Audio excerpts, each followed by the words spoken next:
Bueno, muy buenas noches para todas las personas que nos acompañan en esta sesión de educación continuada de la ADC craneofacial. Quisiera saber si me están escuchando. Sí, Perfecto, doctora doctora Sandra. Sara. Bueno, gracias, muy buenas noches.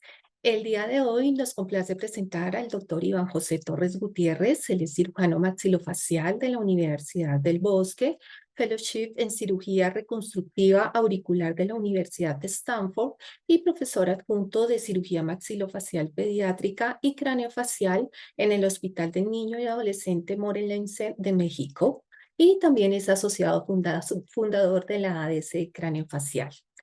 La conferencia que nos presenta el día de hoy el doctor Torres tiene como título Cirugía reconstructiva y estética de la oreja, la evolución de una técnica. Sin más preámbulo, le damos entonces la bienvenida al doctor Iván Torres. Por favor. Listo.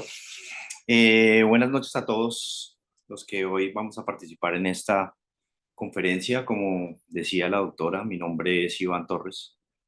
Yo soy, perdón un momento, yo soy cirujano maxilofacial de la Universidad del Bosque, egresado en el 2004. Posteriormente, eh, tuve la oportunidad de presentarme a hacer una subespecialidad en cirugía craneofacial pediátrica en el Hospital del Niño y del Adolescente Morelense, en México, con la Facultad de Medicina y la Universidad Autónoma, en la cual me entrené con uno de los grandes cirujanos en cirugía craneofacial pediátrica, que fue el maestro Alberto Campos Molina.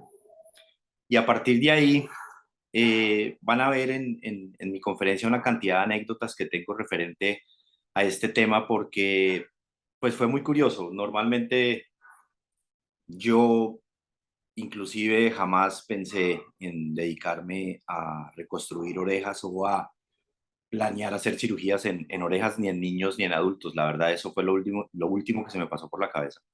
Inicialmente yo quería era hacer cirugía craneofacial pediátrica, malformaciones de cráneo, craneosinostosis sindrómicas, no sindrómicas, no sé, malformaciones del labio paladar hendido, en fin.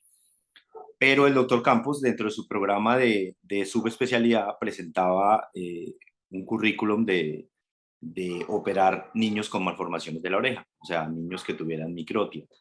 Realmente eso me llamó muchísimo la atención cuando inicio el programa, comienzo a adentrarme en el tema y me comienza a gustar demasiado. Posteriormente, apenas termino este programa, le digo a mi maestro que él me vio las ganas de seguirme adentrando en esto y él hace una carta para mí que, que fue pues el preámbulo o la apertura a este mundo de la oreja como tal. Él había conocido en algún momento al primer cirujano que hizo una oreja, que fue el doctor Burr Brent, o es el doctor Burr Brent, que es profesor emérito de la Universidad de Stanford del Servicio de Cirugía Plástica y Maxilofacial, y él me presenta y le dice que su alumno, Iván Torres, quería seguir ese camino. El doctor Brent me da la oportunidad de hacer un fellowship con él en la Universidad de Stanford en el Servicio de Cirugía Plástica y Maxilofacial, y bueno, ahí ya esto se convierte realmente de un sueño a hacerse una realidad. Estuve un año con él, fue increíble lo que aprendí, y él me abre la puerta con otros dos cirujanos que fue mi segundo entrenamiento de otro año más en Shanghái con el doctor Ruhon Chang. Y bueno, a partir de ahí comienzan entrenamientos y entrenamientos, dedicarme a reconstruir orejas o a hacer malformaciones en la oreja, que ha sido un camino muy bonito, pero también ha sido un camino muy triste. Han habido cosas buenas, cosas malas, que van a ver en esta conferencia. Realmente el camino ha sido muy largo. Yo comencé esto en el 2005 y hoy en el 2023 y todavía sigo obviamente he mejorado muchas cosas. Mi conferencia, por eso la denominé la evolución de una técnica, porque lo que hice fue colocar sobre la mesa la unión de la técnica de Brent con Chang y François Firmin, y hacer una mía, pero basándome en lo que me enseñaron mis maestros, ¿no? Yo soy profesor adjunto del Servicio de Cirugía Maxilofacial Pediátrica Craneofacial del Hospital del Niño en México. Eh, Trabajo en Colombia también, trabajo entre México y Colombia, casi los últimos 20 años he hecho esto. dejando en alto el legado de mi maestro Campos y bueno, los maestros que obviamente me abrieron el camino a esto. Tengo un board en cirugía cosmética, que eso lo hago de la parte privada. Tengo un máster en medicina de envejecimiento también. Estoy terminando un MBA en dirección y alta dirección empresarial, otra cosa totalmente diferente. Quería estudiar algo diferente. Soy bombero, trabajo en el programa de rescate helicoportado, soy buzo profesional. En fin, hago muchas cosas diferentes a lo profesional. Eh, lo que les voy a mostrar es, básicamente, vamos a iniciar con la parte más compleja de la oreja, que es la microtia. Vamos a hablar sobre las técnicas de reconstrucción congénita, que básicamente mi gol estándar y el gol estándar en el mundo realmente son la utilización del cartílago costal.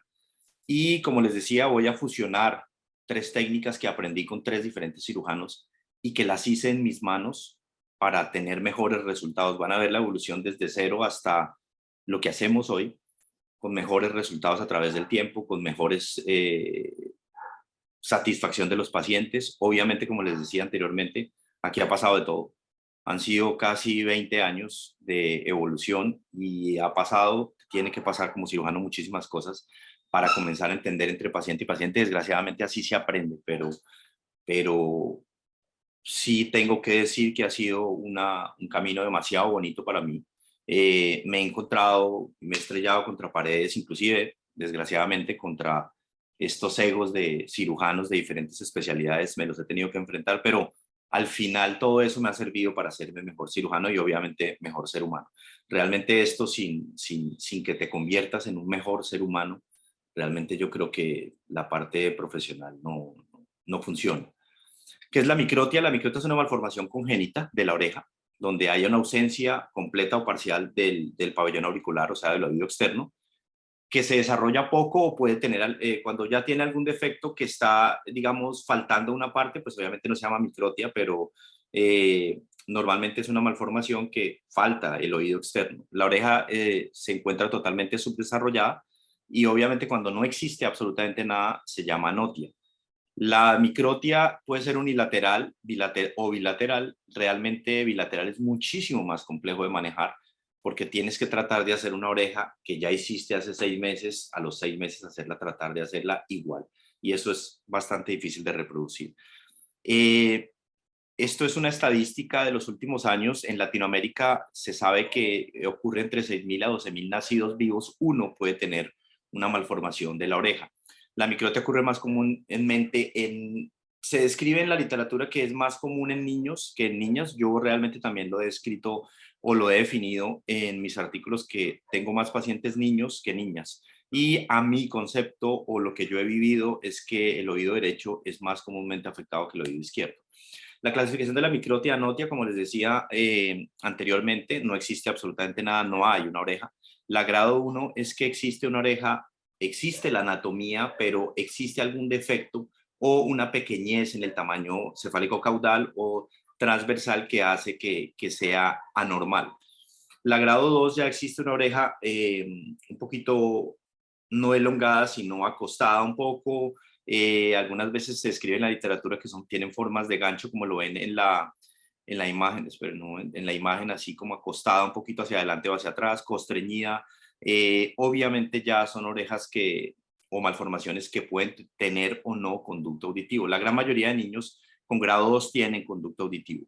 El grado 3, que es la oreja o la microtia clásica más común que vemos nosotros en la consulta, es este esbozo de oreja donde siempre hay en la parte superior un remanente de cartílago, pero que es anormal, que no evidencia absolutamente nada de la forma anatómica normal de una oreja, y siempre existe un pabellón, perdón, un lóbulo pequeño hacia adelante o hacia atrás que normalmente se hace más hacia adelante de la posición normal de la oreja y obviamente no tiene conducto o es atrésico.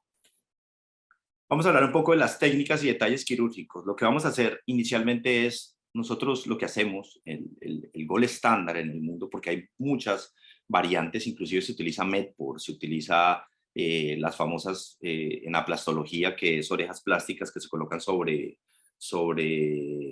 implantes. pero el gol estándar en el mundo es utilizar el cartílago de la costilla, esculpirlo, hacer un bolsillo en la piel, en el área de la oreja donde está la microtia, y a través de ese bolsillo meter el cartílago que esculpiste. Esto realmente, les voy a ser sincero, es bastante complejo. No solamente el esculpir, sino tomar del tórax las costillas o los cartílagos costales para poder tú planear en tus manos esculpir la oreja, eso lo hace muchísimo más difícil. ¿Cuáles son los principios de la reconstrucción? Necesitas una edad específica. Normalmente estos niños no se pueden comenzar a operar antes de los 7 años, porque la oreja antes de los 7 años es una oreja no totalmente, no completa, sino su tamaño normal no lo ha completado. Entonces, normalmente después de los 7, 8 años ya puedes comenzar a pensar que puedes reconstruir un niño. Ahora, a partir de los 7 años, la oreja del niño de 7 años prácticamente va a crecer 1 o 2 milímetros, y eso hace que el procedimiento comience a esa edad. La evolución, normalmente debes valorar cuando normalmente puedes encontrar, perdón, pacientes pequeños que llegan a tu consulta o llegan al servicio de 2, 3, 4 años, y pues los papás vienen muy ansiosos. Obviamente esto hace que exista lo que pasa ahora en el mundo, que desgraciadamente lo estamos viviendo mucho, que yo creo que toda la vida lo hemos vivido, pero ahora se hace muchísimo más marcado, que es el bullying. Los niños desgraciadamente son demasiado crueles en los colegios, y el niño comienza a decirle a la mamá desde los 4 o 5 años: ¿qué pasa? Que no tengo mi orejita y mis niños mis compañeros me están molestando. Entonces, nosotros desgraciadamente tenemos que prácticamente rebotar a los pacientes antes de los 7 años. Rebotarlos es decirles: mira, no se puede hacer el procedimiento en ese momento, tenemos que esperar un poco.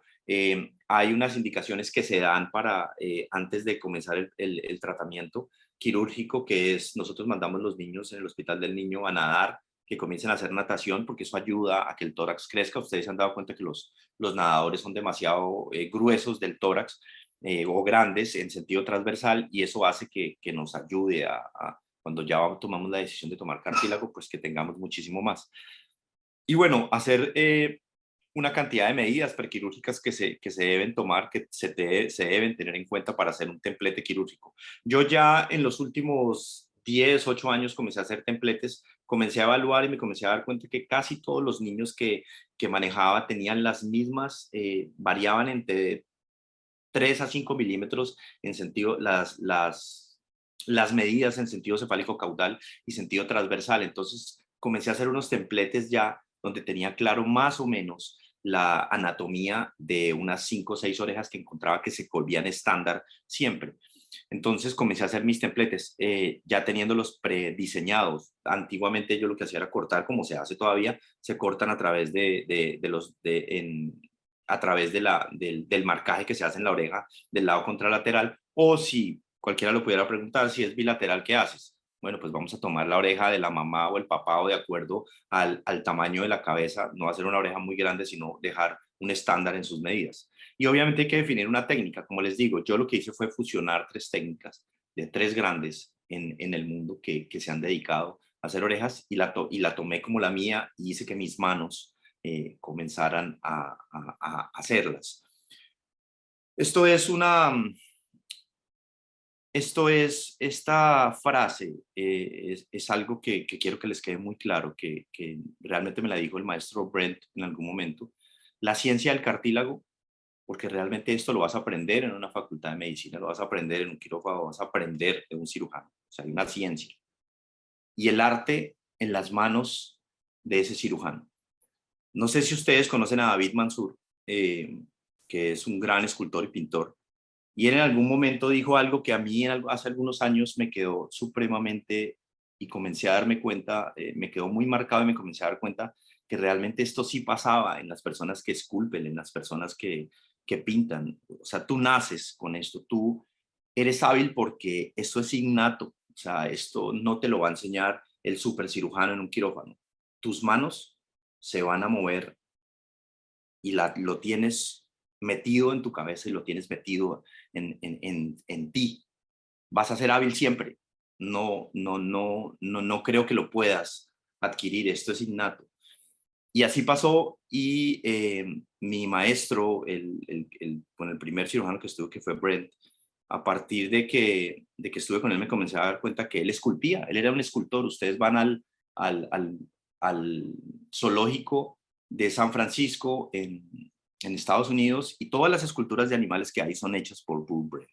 En su casa él te enseñaba esculpiendo. Nosotros y yo todavía lo hago, esculpo papas, ya les voy a mostrar, y así comienzas a generar habilidad para poder lo innato que tienes, desarrollarla más. Este es el tallaje paso a paso de conformar una oreja. Esto es todo, esto es sacado del libro de la doctora Firmin, que es una biblia para cualquier cirujano que hace orejas. Yo tuve la fortuna de participar con ella, de entrenarme con ella, de, de que me enseñara, y me regaló este libro, y esta es una imagen de todo el proceso que tienes que hacer a partir de que comienzas a tallar la oreja hasta llegar finalmente a esto, que es básicamente la anatomía tridimensional de una oreja. ¿Cómo es la forma de aprender? Como les decía, hay muchas formas, inclusive la doctora Firmin te enseñaba en un aparato como de silicona para poder tú comenzar a esculpir, pero esta es la forma más rudimentaria y fácil. Vas a un supermercado, compras un kilo de papa y comienzas a partir de estos templetes. Puede sonar un poco chistoso, pero comienzas a esculpir a través de las papas. Estos son los templetes que yo les decía que comenzaba a utilizar, que tienen diferentes tamaños, y tú comienzas a planear y comienzas a hacer todo esto en papas. No sé si alguna vez se acuerdan que los que nacieron antes de los 80 o en la época de los 80, había una sopa que cuando uno estaba pequeño le hacían, que era la famosa sopa de letras, donde ven las letricas pequeñitas de A, B, C, D o números. Bueno, pues en mi casa algunas veces hay sopa de oreja. Yo esculpo las orejas y mi empleada se da cuenta que he esculpido 3 o 4 orejas en la noche y me dice: doctor, le voy a hacer un caldito de orejas, y me mete esas orejitas y me hace un caldo de oreja, más o menos, para que lo tengan. Pero esta es la forma con que te entrenas, te sigues mirando cómo se hace la fosita triangular, escafoidea, el tragus, en fin, comienzas a hacer todo a través de esto. Esto se convierte en algo súper bonito, pero pues obviamente lo tienes que ir a reproducir. Yo tengo una serie de 678 casos operados hasta hoy, desde el 2004. La edad de la cirugía normalmente es entre los 6 y 8 años. Yo no hago antes de los 6. Hay un doctor muy famoso en Turquía, que es el doctor Mutaf, que hace una reconstructiva increíble, impresionante, y la hace mucho antes de los 8 años. Pero prácticamente es el único en el mundo que está haciendo esto. Realmente, normalmente la gente comienza entre los 8 o 9 años. El 65% de mis pacientes son de los 8 años en adelante, el 10% de 10 a 12, el 15, el 10 del 13 al 15 igual. Yo solamente tenía un paciente de 48 años que le hice una reconstrucción parcial de la oreja, y otro de unos 46 que estaría en 1%. ¿Por qué no se hace en mayores de 35 años? Realmente porque sabemos que los cartílagos se osifican y es más difícil, primero, hacer la resección del cartílago en la costilla, y segundo, el tallaje es muy complejo, y aquí no puedes utilizar drills o motores para poder hacer esto, sino porque esto puede lesionar el cartílago. Entonces, pero algunas veces, si lo tuvieras que hacer, pues tendrías que utilizar un motor para poder diseñar la oreja.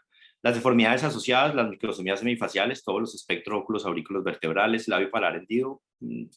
Existen niños con labio palar hendido y microtia, pero ya obviamente están relacionados a otras malformaciones. Anomalías de primer y segundo arco, como son el Treacher-Collins.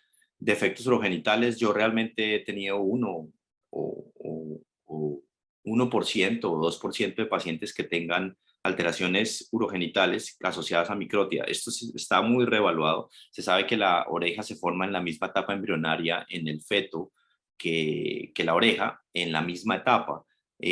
Pero se ha desmentido que porque tengas un defecto urogenital puedes tener una microtia. Claro que se puede estar asociado, pero simplemente por la época. Malformaciones cardiovasculares no he tenido. Parálisis faciales claros, síndrome de Moebius o niños con cara de máscara pueden estar asociados a microtia. Los tiempos de la reconstrucción, el maestro Bull Brent hacía 3 tiempos. Eso fue lo que inicialmente yo aprendí, hasta 3, hasta 5 tiempos, porque él hacía inclusive los tragos en otros tiempos quirúrgicos. Satoru Nagata, que fue uno de los grandes, desgraciadamente el año pasado falleció, que era el maestro que hacía las orejas más tridimensionales que podías ver, hacía 3 hasta 4 tiempos. Ruhon Chang, que fue otro de mis maestros con los cuales pude compartir él ya comenzó a hacer 2 tiempos quirúrgicos, la doctora y gran maestra François Firmin hace 2 tiempos quirúrgicos, y bueno, yo me pongo de últimas porque tomo, obviamente muchísimo mejor que yo antes, pero yo comienzo a tomar la técnica de Brent, Chang y Firmin y comienzo a fusionarla para tratar de hacer 2 tiempos quirúrgicos. Ya por encima de 3, 4 tiempos estás o arreglando algo o ya normalmente no se somete a los niños a 4 o 5 tiempos. Ya yo pensaría que cometiste algún error o algo pasó durante el proceso posterior al procedimiento quirúrgico y tienes que seguir avanzando, pero normalmente son 2 tiempos quirúrgicos. En el primer tiempo quirúrgico, esto es una oreja inicialmente no muy tridimensional, lo que hacíamos con la técnica clásica de Brent, donde se hace en un primer tiempo, obviamente estos niños se llevan a una preparación psicológica, es decir, obviamente tienen que ir a entender qué es lo que va a pasar, porque lo que va a pasar no es duro por el dolor que vas a sentir en el tórax, no, es por todo el camino que comienzas cuando te van a hacer una oreja. Hay que formar un templete, o sea, hay que hacer esos templetes quirúrgicos que vieron anteriormente, pero realmente pues yo en mi caso ya los tengo prediseñados, pero algunas veces definitivamente lo tienes que hacer. Hay que tomar unas medidas anatómicas que lo van a ver durante la conferencia, tomar el injerto, esculpirlo, implantarlo en la posición auricular, hay que colocar unos drenes específicos, los apósitos que van, yo ya casi no coloco, no las tapo, o sea, no las cubro con apósitos, sobre todo porque algunas veces estás en lugares donde el clima no es muy bueno y eso no ayuda mucho. Esto de la rotación del lóbulo realmente lo hace Chang, lo hace Firmin, pero eso te ayudaba como lo ven en esta imagen, esta es la técnica clásica, no muy anatómica, pero se dejaba siempre el lóbulo, eso es lo que hacía normalmente Burr Brent. Dejaba su lóbulo en la posición y el segundo tiempo era rotar el lóbulo con una forma de Z, que era una técnica clásica de Nagata, para poner el lóbulo en esta posición y crear ya la oreja completa. Nosotros ya este lóbulo lo colocamos en la posición y nos ahorramos un tiempo. Los segundos tiempos era rotaciones del lóbulo, como les decía anteriormente, elevaciones de injerto, o sea, lo que ustedes ven acá, hacer surcos posauriculares, colocar injertos de piel o inclusive hacer rotaciones de colgajo, que yo realmente no las hago, colgajo pediculados, porque pues me parece muchísimo más agresivo que hacer injertos libres de piel, pero tienes riesgos cuando haces injertos libres. Y dar una proyección a la oreja, toma de injertos de piel, formación del surco posauricular y yo ya tomé como mía la incisión transfixiante de Firmin, que era llevar esto a esta posición en la misma cirugía. Esto fue de las primeras orejas que yo logré hacer, o bien, como se dan cuenta, la anatomía no es muy tridimensional todavía, pero pues esta era la técnica clásica que enseñaba el maestro Brent. Vamos a ver, comenzar a ver casos, primeros tiempos. Este es todo el andamiaje que se hace para hacer una oreja. Este es el templete que yo les digo, que yo ya tengo más o menos prediseñado y como si se dan cuenta, esto no fue diseñado para este niño, pero si se dan cuenta, es la anatomía normal de este paciente y esto es la reproducción caudales. Normalmente la oreja está en una posición donde tenemos la implantación de las cejas en la región posterior, es la región más superior o la zona del hélix y por donde se encuentra el lóbulo va hacia la región de la columela y eso me da la medida antero superinferior. Ya les voy a mostrar más adelante las medidas anteroposteriores porque esto tiene una medida específica donde debe estar la oreja. No la puedes colocar ni adelante ni atrás porque si no se va a ver anormal con respecto al otro lado. Este es todo el tallaje que se hace. Se toma la sexta, séptima, octava y novena cartílago intercostal o algunas veces yo tomo 8, 9, 6, 7 y 8 o algunas veces tengo remanentes y tomo 6, 7, depende de lo que estés planeando. Este es ya el tallaje completo basándose en el templete y posteriormente esto es lo que vas a hacer. Vas a rotar, como se vieron, perdóname, aquí hay un lóbulo que está anterior y lo que vamos a hacer es una incisión transfixiante, que ahora se las voy a mostrar en otro caso, donde este lóbulo estaba acá y lo vamos a pasar acá para posicionar de una vez el lóbulo en la posición, valga la redundancia, donde queda normalmente anatómicamente en una persona pues sin ninguna alteración. Este es el bolsillo, esto totalmente se diseca, hay que tener muchísimo cuidado, el espesor. Realmente muchos estudiantes que están conmigo, doctor, ¿cuánto espesor es? Realmente esto comienza a hacerlo con las manos. Con las manos le comienza a tener el feeling a cuánto espesor tener, son de 2 a 5 milímetros y no puede ser ni tan grueso ni tan delgado porque se te puede exponer. Es una piel que no ha sometido nunca al tamaño del cartílago, entonces obviamente puede tener riesgos. Y cuando colocas estos drenes, la piel en términos no médicos se va a chupar y va a generar que veas la anatomía como la ves en estas imágenes. Aquí obviamente se cierra, esta incisión es un poco compleja porque está cercano a la arteria temporal superficial y pues obviamente no te puedes pasar 1 centímetro por delante como si estuvieras trabajando adelante del tragus, igual no la encuentras a menos de que hicieras alguna imagen para determinar un Doppler, por ejemplo, para determinar dónde está la posición. Entonces debes tratar de hacer esta incisión lo más cercanamente posible, que es la de la rotación del colgajo del lóbulo hacia la posición normal. Este es un postoperatorio a 3 días. Les voy a mostrar varios casos de diferentes tiempos, de diferentes días, y pues obviamente se ve la anatomía muy conservada. Esto lo vamos a hablar más adelante, que es la posición del pelo. Muchas veces el pelo la implantación del pelo ha descendido. Normalmente se utilizarían rotaciones de colgajos de fascia temporal y piel libre, pero esto simplemente con láser, posterior a que hagas toda la evolución de la oreja, se puede retirar y pues no va a tener ninguna complicación. Esto es la medida anteroposterior que nosotros tomamos. Normalmente la zona del canto externo hacia el hélix de la oreja contralateral y de la zona del canto externo al tragus. Y esto nos va a decir la distancia anteroposterior de donde debe estar la oreja. Acá hay una línea que se describe como 15 grados, que normalmente es la posición de la nariz, o el dorso de la nariz es la posición ideal de la oreja. Nosotros no tenemos la oreja en esta posición como la ven vertical, sino ligeramente en 15 grados. Entonces, más o menos se toma basándose. Hay un transportador, pero pues bueno, si lo quieres hacer visual, tendrías que tomar como referencia el dorso nasal para colocar la posición. Esta es la microtia clásica. Normalmente puedes encontrar niños con eh, aparatos auditivos en esa zona. Hay que tener muchísimo cuidado porque esto está expuesto al medio externo, y ya yo en algún momento tuve 1 o 2 pacientes que esto estaba infectado y desgraciadamente tuve una infección de la oreja. Esta es la zona donde se va a tomar el cartílago costal. Normalmente se toma del lado contralateral de donde tenemos la microtia. Si es del lado derecho, tomamos del lado izquierdo, y del lado izquierdo al lado derecho. Y realmente eso se hace porque la forma anatómica del tórax le da la concavidad que necesitamos para hacer la forma de la oreja. Esto es otros templetes diferentes donde se tomaban basándose en el diseño de la oreja contralateral, todo el diseño o el tallaje. Y esta es la incisión famosa que les he dicho varias veces, que es la incisión transfixiante, donde abres el lóbulo en este sentido y llevas este lóbulo a esta posición, que es donde va a quedar el lóbulo de la oreja para dar la forma completa. Entonces, básicamente lo que te ahorras es un tiempo quirúrgico, porque si no lo tendrías que hacer en un segundo tiempo y someter al niño a una cirugía bajo anestesia general. Este es un video que les voy a mostrar donde se ve el momento en que se hace el vacío con unas jeringas que están conectadas a estas sondas. Son sondas de Nelaton de 6 a 8, y ahí van a verlo. Y bueno, esa es la forma como se hace el vacío, y esta anatomía debe básicamente quedar por lo menos del primero al tercer día. ¿Por qué? Porque resulta que si estos drenes fallan,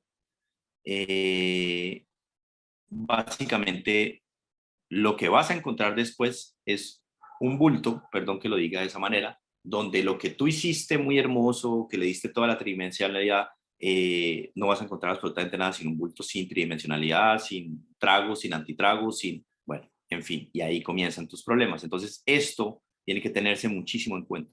No solamente el manejo de la piel en el bolsillo, que no deben ser bolsillos muy amplios, sino que también esto debe estar funcionando los primeros 2 o 3 días. ¿Cuánto tiempo los dejo yo los drenes? Más o menos de 5 a 7 días máximo, 8, pero normalmente cuando ya estoy viendo que la anatomía está muy bien al tercer, cuarto día, los pudiera quitar y la piel se va a mantener, pero obviamente existen más riesgos. Otro caso igual, este es todo el seguimiento, una microtia grado 3, bueno, todas las medidas anatómicas tomadas en este paciente. Normalmente estos punticos que hacemos es la zona de disección que vas a tener adicional a la zona donde se va a posicionar la oreja. más o menos de 5 a 1 centímetro máximo en todos los sentidos, superinferior y transversal, que te va a dar mayor posición, perdón, mayor como elasticidad de la piel para posteriormente recibir esto, que es bastante grueso y grande y esta piel no está acostumbrada. Este es el resultado postquirúrgico. Ya les voy a mostrar eh, un video. Y bueno, normalmente yo cuando comencé a hacer orejas, comencé a colocar caritas en mi guante y ya lo hago en todas mis cirugías, como que es un momento sublime que bueno, es tu trabajo, ¿no? Y estás, realmente lo que estás haciendo es al final ayudando a un niño a que tenga una mejor calidad de vida, porque esto realmente lo que hace es cambiar personas, cambiar niños y cambiar familias. Esto es el resultado postquirúrgico y aquí hay otro video exactamente igual de la forma como se hace el vacío. Bueno, que suena la música, bueno, ahí se van a dar cuenta el vacío. Esto tiene que mantenerse, como les digo, de 3 a 5 días para mantenerse, para que podamos tener anatomía, si no realmente no la vas a encontrar. Y me suena la música ahí. Y bueno, hay otra cosa importante, que hay muchos defectos, digamos, aquí se ve un poquito grueso la zona del hélix en su porción más interna hacia inferior. Resulta que muchas veces tú no puedes hacer heridas acá porque puedes, por la presión que hacen los drenes, puedes complicar esa zona y puedes generar una dehiscencia posterior. Entonces prefieres como mantener ese grosor y posteriormente en los segundos tiempos, cuando ya vayas a elevar las orejas, quitas esa porción y pues ya simplemente vas a diseñar mejor la anatomía. Otro caso más, este es un antes y un después. Este es otro paciente con una microtia grado 3 igual del lado izquierdo, las mismas medidas y el resultado postquirúrgico inicial. Este es el equipo, uno de los equipos. Bueno, nosotros tenemos, estos son mis dos fellows actuales en el Hospital del Niño, son cirujanos maxilofaciales. Nosotros recibimos cirujanos plásticos, otorrinos, pero la gran mayoría son cirujanos de cualquier parte del mundo, sí, pero que son del área de maxilofacial y tienen este programa que es de los únicos en Latinoamérica para cirujanos maxilofaciales que creó el doctor Alberto Campos. Estos son anestesiólogos pediatras, y residentes de anestesia pediátrica, instrumentadoras. Bueno, ya están supremamente. Esto no solamente es el doctor que se sienta a esculpir la oreja, sino detrás de esto existe una cantidad de cosas. Todo el equipo, como cualquier cirugía, para lograr tener un mejor resultado.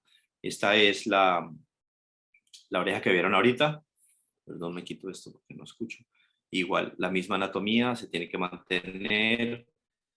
Eh, Creo que en este caso hay el segundo tiempo más adelante, ya lo voy a mostrar, creo.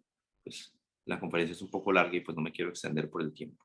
Más o menos igual, tienes que tener esta anatomía, tienes que encontrar tridimensionalidad. Hay orejas que quedan muchísimo más grandes, muchísimo más pequeñas, pero tienes que buscar la tridimensional. Realmente lo que tienes que buscar es la anatomía, si no, no vas a lograr tener un buen resultado. Esto es desde el día cero, una niña que viene de otro estado. Habían buscado durante mucho tiempo una reconstrucción de una oreja, igual la misma técnica de toda la posición donde va a quedar, la infusión transfixiante, el templete y bueno, el templete basándose en el otro lado y como les digo, mire que es muy, muy, muy clásico. Yo ya tengo más o menos estandarizado esto y esta es la evolución en los 2 o 3 días, cómo evoluciona. Ahora, sí les voy a decir algo.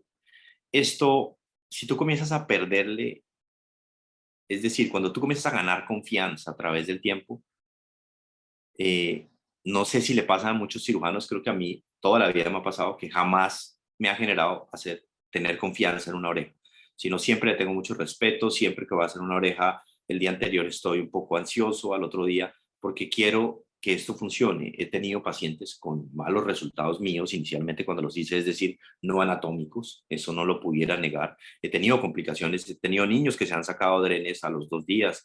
He tenido niños tuve un niño que tenía 2 orejas muy bonitas hechas por mí y el niño en un colegio le metieron un palazo y chao oreja. Entonces aquí puede pasar de todo, pero esta evolución que les voy a mostrar sobre todo te genera los primeros días estrés, porque esta piel comienza a sufrir así como la ven.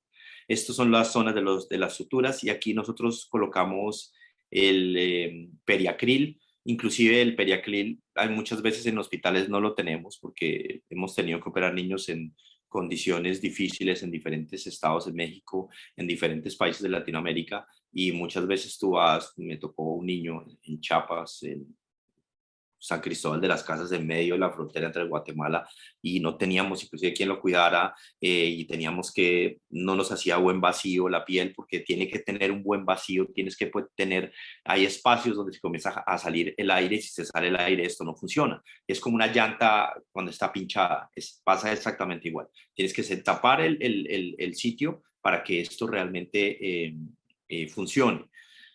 Entonces, nosotros en la piel inclusive hemos llegado a utilizar en México se llama cola loca, aquí se llama, en Colombia se llama el supercril para sellar y esto después simplemente es una costra como lo ven acá y comienza a perderse hasta cuando ven esto.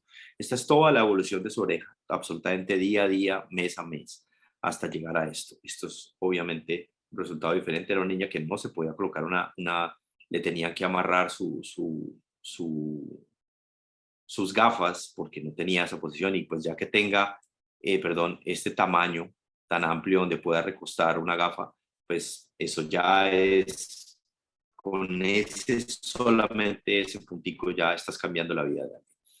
Este es un, perdón, un segundo, vamos a hablar un poquito de los segundos tiempos, les voy a mostrar un caso recién operado y un caso, una evolución ya un poco más amplia de cómo ya se ve una oreja lo más tridimensional posible. Este es el caso de un niño que ha perdido un poco de tridimensionalidad, pero vas a comenzar, se hace una incisión posauricular, en la región posauricular, donde se toma todo hasta el lóbulo. Esto ya es la colocación de los injertos de piel, ya lo van a ver más adelante, y aquí comienza a generar, perdón, como cambios metaplásicos,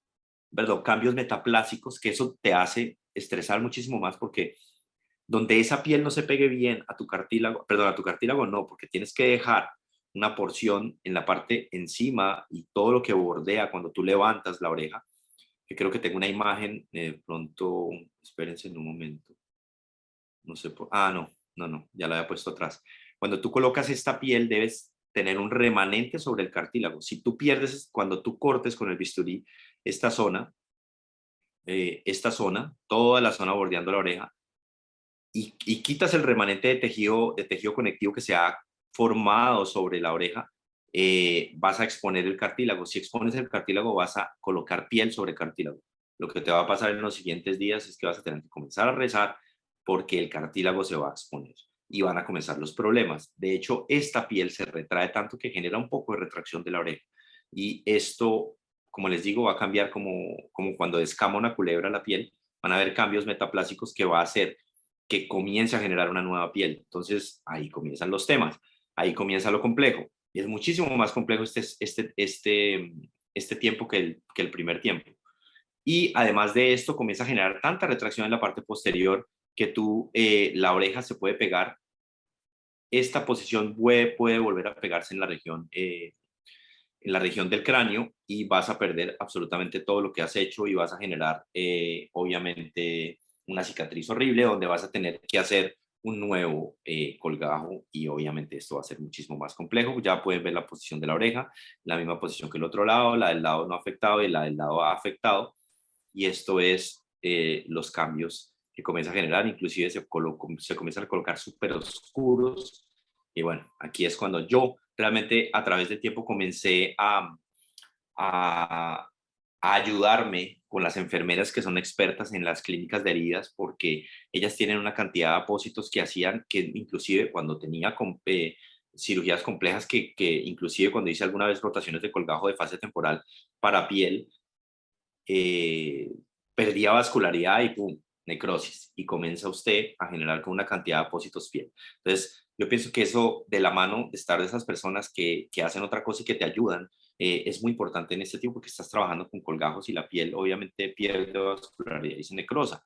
Este es otro paciente, perdón, como vieron no es una anatomía muy perfecta, pero van a ver la evolución de esta niña. Esto es lo que les mostré ahorita. En la región posauricular tienes totalmente levantado la oreja y esto es lo que va a generar el surco posauricular y aquí vas a tener que colocar un injerto de piel que se hace de este injerto libre, de esta piel que quedó aquí redundante, que es como lo que nosotros llamamos mal llamado una oreja de perro. Tienes que cerrar esto, quitar esa piel y esta piel que colocas acá, yo ya no lo estoy haciendo mucho, sino yo hago el colgajo completo, pero tengo más riesgos de que cuando trabaje como un libro, haz de cuenta, esta es una página del libro y esta es la otra página, pero aquí coloco unas suturas para que le dé profundidad, pero con los cambios metaplásicos que va a sufrir esto se puede pegar acá. Hay que colocar conformadores, como lo van a ver, estos son los momentos, los primeros 5 días. Ahora, hay otra cosa supremamente importante acá, que es que cuando el cirujano a través del tiempo se comienza a dar cuenta que hace el segundo tiempo y wow, perdiste toda la anatomía como se ve acá. La oreja se inflamó y tú dijiste, perdón, nos fregamos.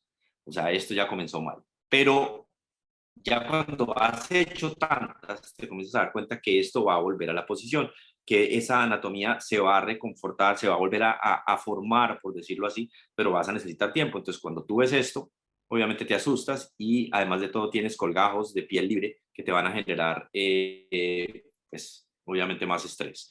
Estos son todos los cambios que puedes ver a través del tiempo en la piel, cómo se comienza a descamar, cómo comienza a cambiar.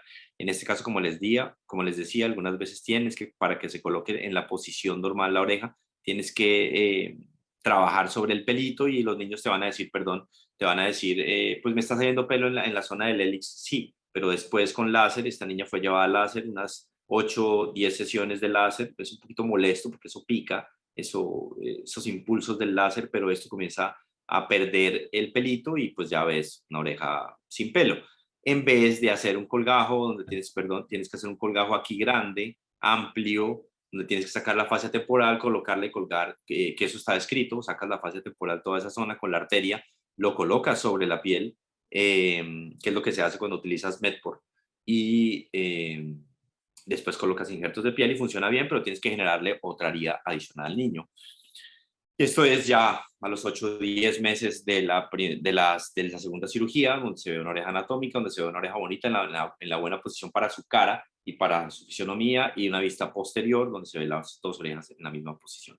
Algunas veces, ¿qué hacemos nosotros? Tenemos una oreja que nos queda muy cercana al cráneo y las orejas sanas están en posiciones muy abiertas y tenemos que hacer otoplastias de manejarlo como una oreja en pantalla para disminuir la distancia del cráneo al hélix y dejarlo lo más anatómicamente posible.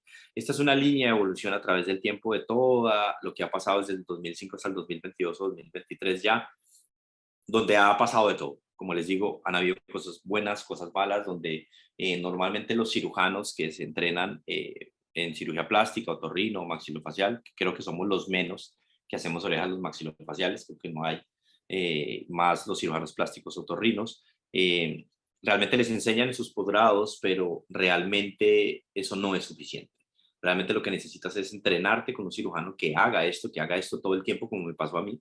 Realmente yo llegué aquí como, ¡pum!, aparecí ahí y bueno, me enamoré de esto y pues obviamente esto no es lo único que hago de la oreja, como ya les voy a mostrar otros defectos, pero pues hace parte del proceso. La cirugía reconstructiva por defectos parciales, vamos a ver algunos pacientes, amputaciones por arma blanca, esto es muy común en adultos. Este caso fue una persona que en una discusión, en una pelea, tuvo una amputación parcial de la oreja. Esto es una cirugía algo compleja también porque tienes que reconstruir a base de lo que tienes, sacar estos injertos de cartílago y en base a sacar o tomar el cartílago tienes que diseñar una porción de la oreja y hacer un colgajo y hacerlo en 2 tiempos, igual como lo están viendo aquí. Se hace un prediseño, ahí sí ya tomo las medidas, lo pinto, lo planeo, esto es lo que vamos a reconstruir y esto es la octava y la novena, o creo que es mentiras, la séptima y la octava cartílago costal, y en base a esto vas a hacer esto. Entonces ya aquí está colocada en la posición con suturas, haces un colgajo posterior, como en B, donde tomas toda esta piel y abres hacia la región posterior, y vas a colocar esto fijado acá. Como lo ven en esta zona, exactamente igual, colocado, fijado con sutura, probablemente en 5 ceros, y esto va a quedar hundido o sumergido en esta zona a partir de este colgajo. Entonces la oreja, hay que decir al paciente que le va a quedar pegada un tiempo y después haces como los segundos tiempos de las reconstrucciones parciales. Aquí está ya colocada en la posición. Esta es, ya vamos a colocar el colgajo donde se va a cubrir todo el injerto, y este es cuando colocas los drenes igual y ya ves la anatomía de la oreja, cómo te va a quedar.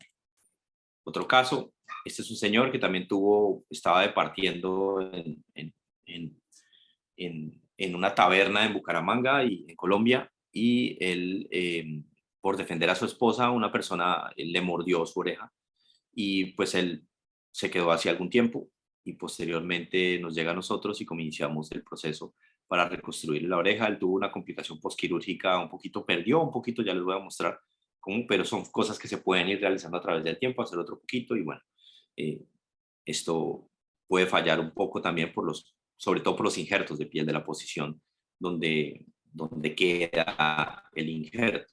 Esta es la reconstrucción parcial, este es el colgajo, la arteria temporal superficial. Yo a veces cuando tengo posibilidad de hacer Dopplers le hago ahí para mirar la zona, que son zonas donde obviamente no voy a llegar hasta extensiones, pero en algún momento me pasó que en cirugías reconstructivas de la microtia pasaba la tijera ahí y guau, el primer sangrado. Y ahí cuando ya tienes un sangrado ya comienzas a decir, bueno, esto no va a funcionar, porque es una de las arterias más importantes de la zona y el sangrado pues te va a evitar la vascularidad. Este es el postquirúrgico inicial, tuvimos también complicaciones un poquito con sus drenes, pero aquí se veía mejor en la anterior y ya comienza, se quitan los drenes, la piel comienza a cambiar un poco, ya se comienza a visualizar un poquito mejor, pero siempre había como un defecto aquí de un gap pequeñito y posteriormente los colgajos de piel libre y bueno, siempre su gap, su piel sufrió bastante. Ahora, les voy a contar algo. Normalmente cuando una persona, yo en particular, y creo que cometí ciertos errores al respecto, que fue que me invitaban a misiones médicas. Esos, perdón, no sé si hay gente que trabaje en fundaciones, yo lo he hecho y lo hago. De hecho, estoy en una jornada en este momento. Pero comencé a darme cuenta que ese tipo de que vamos y todos a operar, niños con labio y paladar, y todos somos los mejores cirujanos, y qué bueno, y chao, y los operamos y no volvemos. Eso realmente, para mi concepto, yo me entrené en una escuela donde nosotros teníamos todo, o tenemos en nuestro hospital en México, todos los servicios necesarios para que un niño con una malformación como labio y paladar hendido, que es una malformación muy maltratada por los cirujanos, porque hay niños que usted los encuentra con 20, 30 cirugías y todavía no ha funcionado. Y eso no es solamente culpa de los pacientes, sino también de nosotros. Eh, Perdón, se me fue. Entonces, resulta que llegamos, todos los operamos y nos vamos. Esto pasa exactamente igual. Yo llegaba, sí, viene el cirujano de Colombia, en México me decían mucho el colombiano que hace orejas, y yo llegaba a un hospital en las inmediaciones del fin del mundo y operaba la oreja, y bueno, señora, cuídela así, póngale así, perdón, hágale esto, nos vemos en 2 meses. ¡Pum! Cuando usted regresaba, el niño no, nunca le habían hecho la curación, el señor que se había quedado cuidándolo se había volado, se había perdido, la oreja no te funciona. ¿Qué pasa? Yo, normalmente cuando estoy en Colombia, lo que hago es, señora, si se quiere venir a operar una oreja conmigo, siéntese acá 8 días. Y yo voy a mirar su oreja todos los días. ¿Por qué? Porque cuando regresaba a esas misiones que hacíamos, esos circos, llegaba uno y miraba y no había oreja. Entonces, realmente, esto realmente funciona cuando el cirujano se compromete, cuando el cirujano está cerca del paciente. Los pacientes vienen, se quedan, y en México lo hacemos igual. Si me tengo que quedar 5 o 6 días en un estado cuidando al niño, yo lo hago, porque ya me ha pasado tanto que desgraciadamente la mamá no es médico, la mamá es de bajos recursos, hay gente que es analfabeta inclusive, que usted lo encuentra en el mundo, y que no sabe cuidar una oreja, que por más que tú le digas que le van a tener que echar cremita o vaselina o bla, bla, bla, bla, bla, bla, se le puede necrosar la piel. Entonces, digamos, en este caso lo traigo al ruedo fue porque él se tenía que ir otra vez para su pueblo, porque no podía durar 20 días conmigo esperando a que la piel evolucionara y tuvo que manejarse vía virtual y curarse y una enfermera y no sé qué. Y bueno, perdimos un poquito de Helix, pero bueno, eso es el tercer tiempo que podemos hacer, reconstruir y todos contentos. Pero ha pasado que tú definitivamente llegas y pierdes una oreja simplemente por el hecho de que el cirujano no se responsabilizó por los casos. Y esto pasa muchísimo en esas misiones de labio y paladar. Usted deja a los niños botados y se va y todos estamos muy felices porque hicimos una obra, pero ellos no saben manejar los postoperatorios. Esto es otro paciente igual con una amputación parcial. Este es un antes y un después. Esto es una cirugía que hice hace poco de un muchacho que estaba prestando el servicio militar y tuvo una amputación parcial en una riña dentro del ejército. Y bueno, lo que pueden ver exactamente igual, el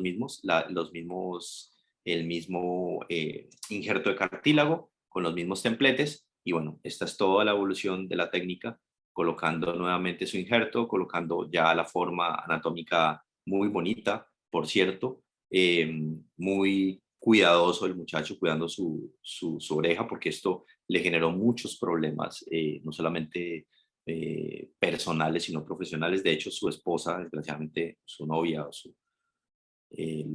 lo deja por esto, por, por, por no tener una porción de su oreja. Esto puede ser chistoso, puede decir uno, wow, no pasa, pero sí pasa. Es así. Esta es la oreja, por decir, buena, y la oreja que tuvo la amputación ya con nuestro injerto en la posición.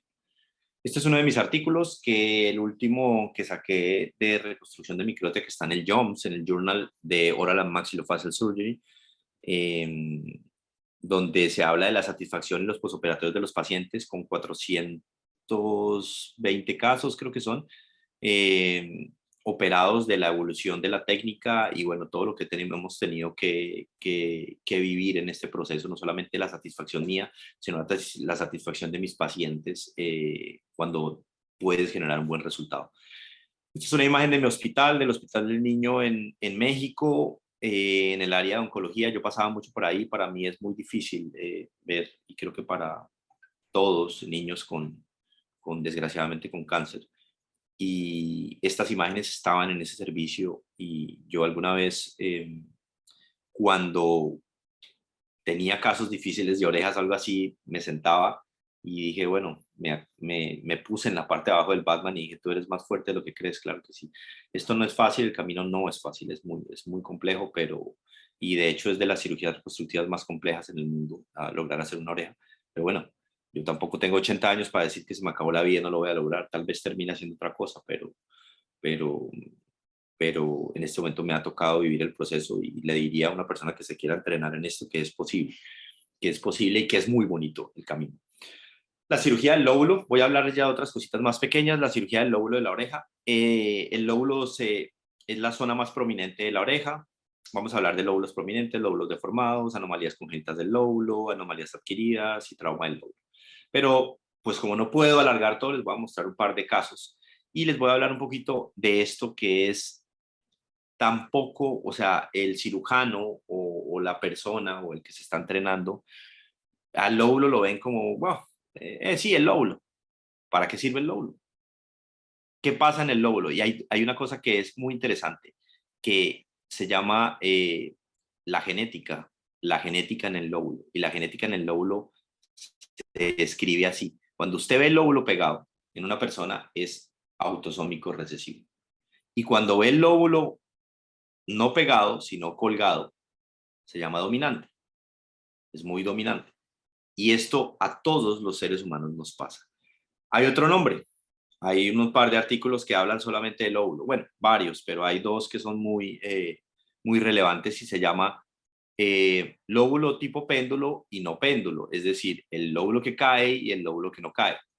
Y esto, pero la que más me gusta a mí es cuando veo al recesivo, al dominante. Hay otra cosa más interesante en esto, que esto determina el envejecimiento, o sea, el tipo de etapa que está viviendo la persona. Yo creo que ustedes todos han visto a personas mayores de 50 años que se les ve el lóbulo caído. Resulta que hay varias discrepancias, o hay varias en la literatura. Hay cirujanos o hay escuelas o estudios que dicen que la oreja no crece a través del tiempo.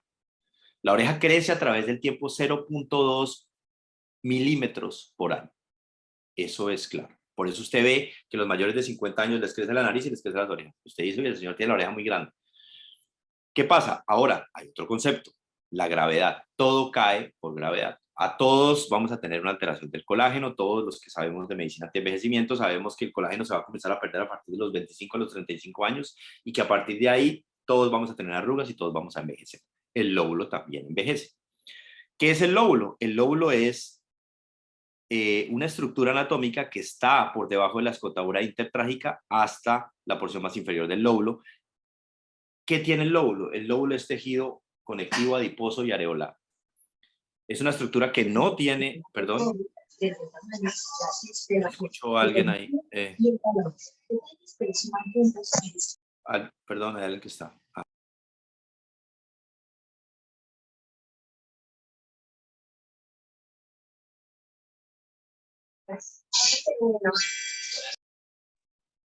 ¿Me escuchan?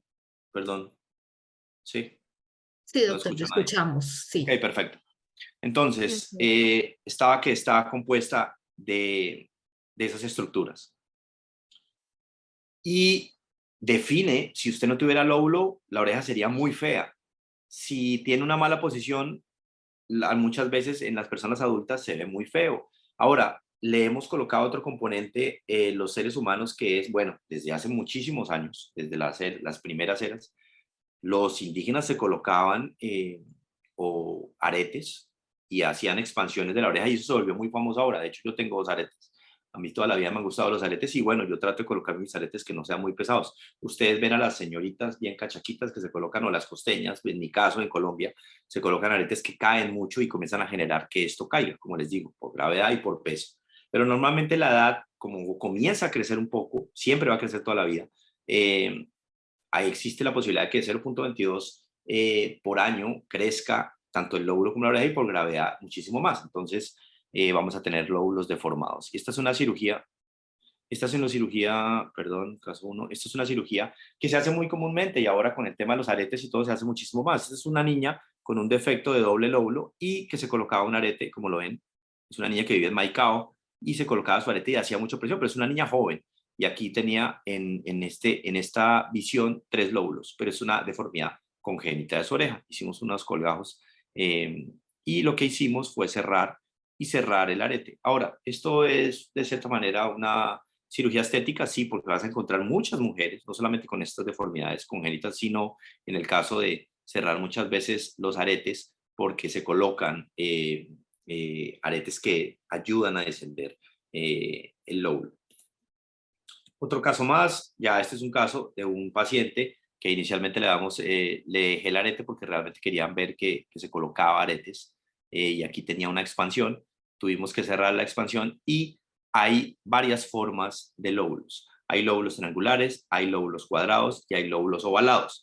Esto de la forma del lóbulo depende de la fórmula del lóbulo contralateral o la forma de la oreja y el lóbulo original depende el resultado de tu oreja. Si tú haces acá una técnica diferente, como digamos en este caso yo la hice, o sea, de la forma del lóbulo depende la técnica, básicamente.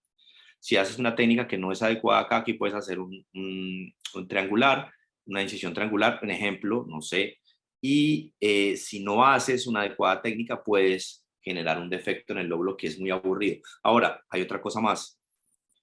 El tipo de sutura que colocas. Yo normalmente hago sutura continua, no coloco punto, punto, punto, punto, porque generas un lóbulo en forma de filo de cuchillo y eso también el paciente va a venir y te va a decir, oiga, no me gustan mis lóbulos, ¿qué hacemos? Cuando no tienes suficientemente lóbulo, vas a tener que rotar colgajos de esta piel, fijar la oreja al lóbulo y hacer un lóbulo que gracias a Dios, Dios creó la posibilidad de que tuviéramos esta zona de la piel para poder hacer un lóbulo nuevo, pero pues la idea es que no tengas que hacer un segundo tiempo.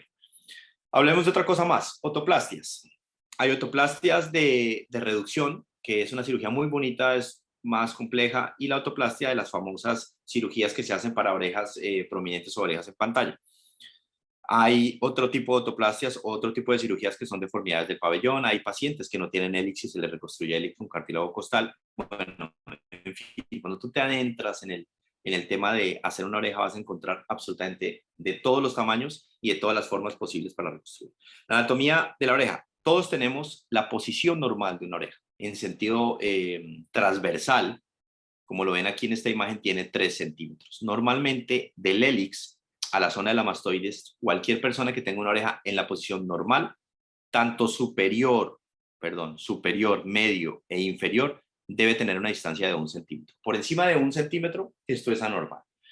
Y esto es lo que hace, esto es la causa más común de bullying en los colegios. ¿Desde cuándo comienzas a operar a los niños? Después de los 7 años, porque tienes una oreja inmadura. Tú no puedes operar un niño de 5 años porque no tiene una oreja madura y vas a generarle un defecto. Entonces, y normalmente hay muchas técnicas de otoplastia y hay muchos cirujanos, inclusive hace poco en algunos años vi a un cirujano que colocaba suturas y colocaba en su Instagram otoplastia sin incisiones. Wow, otoplastia sin incisiones. El gran problema de los pabellones auriculares hacia adelante es que tienen una gran cantidad de cartílago en la zona de la concha. ¿Cómo vas a hacer una autoplastia sin cirugías colocando suturas? Si la sutura en algún momento se va a reabsorber y el problema es que la oreja va a volver a la posición. Esto es como cuando hacen cirugías ortognáticas o algo, los maxilares pueden volver a la posición por tracciones musculares. Esto pasa exactamente igual y peor. Entonces esto de colocar, y se ve, y súper bonitas, y las ves súper lindas con suturas, no sé cómo lo hacen, no lo tengo bien entendido, pero hey, necesitas quitar cartílago cuando esto está por encima de 3 centímetros, porque es que esto está muy grande. Perdón, dentro de la anatomía hay que devolver la anatomía, hay que mantener, perdón, voy a pasarme una imagen, hay que mantener la anatomía de la oreja. ¿Qué pasa? El planeamiento en la autoplastia es una cirugía muy común en cirugía plástica, otorrino y maxilofacial. Para todos los que están haciendo estética facial, esto se puede hacer en consultorio, esto no tiene mayor problema, esto se puede hacer bajo anestesia local, en pacientes grandes, fácil. ¿Qué pasa? Necesitas medir a qué distancia superior, media e inferior, y es un gran error de los cirujanos que no lo hacen, y el cirujano piensa que la forma más común o más fácil es entrar a esta zona o meterla lo más posible a 1 centímetro, pero cuando haces esta zona dejas el lóbulo por fuera, ya comienzas a hacer algo antiestético. Segundo, hay que mantener las estructuras anatómicas, mantenerlas, es decir, no cortarlas, no quitarlas. He tenido muchos pacientes que llegan de cirugías de otros cirujanos, valga la redundancia, y hacen cortes sobre el antihélix, y cuando usted llega ve una oreja metida en la posición súper bonita y el paciente le dice a uno, qué pena doctor, lo que pasa es que a mí me quitaron el triángulo de la oreja. Y tú vas a mirar dónde estaba la incisión, dónde cortaron el cartílago, y estaba en la fosita triangular. Normalmente se tiene que quitar cartílago donde la anatomía no sea más tridimensional, que es en la zona de la concha, pero en la región posterior. Esta es una vista anteroposterior de frente, donde vemos la prominencia. Esto genera muchísimo bule. Esta es la oreja izquierda y derecha.